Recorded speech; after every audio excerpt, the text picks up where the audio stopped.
Now, there's no relief in sight for the tens of thousands of people living in Russia's Far East, battered by the worst flooding in more than a century. Water levels have already broken a historical record for the region and are expected to reach the peak only by the middle of the week.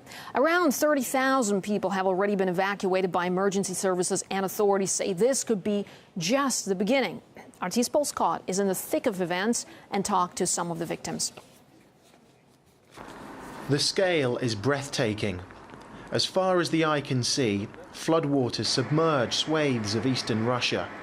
Homes destroyed and livelihoods ruined. The water beneath me is 3 meters deep, and all around you can just see rooftops and treetops sticking out from above the water. We've even just come across one couple who were preparing their dinner on the roof, some of the steadfast few who at the moment have refused to leave their homes.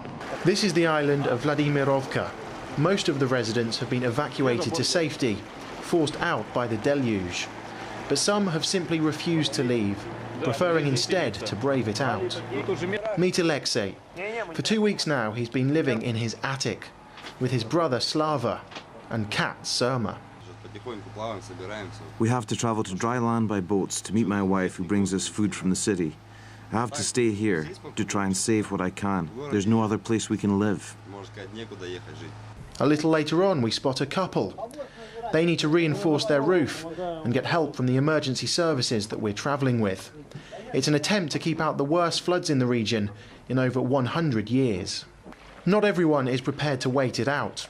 Of the 30,000 displaced, many have found themselves in temporary accommodation centres that have been hastily assembled in places like schools. Thousands of troops and emergency crews continue to arrive in the area to help tackle the disaster. In the meantime, there are fears rescue workers could be confronted with a major health crisis. Medics are warning the rising waters could be a breeding ground for diseases such as hepatitis and dysentery. But for the time being, local officials maintain they're getting all the support they need. We're receiving a lot of help from emergency crews sent in by Moscow.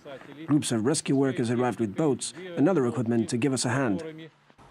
Although the authorities' handling of the crisis has been praised up to now, the worst could still lay ahead, with more rain expected in the next few days.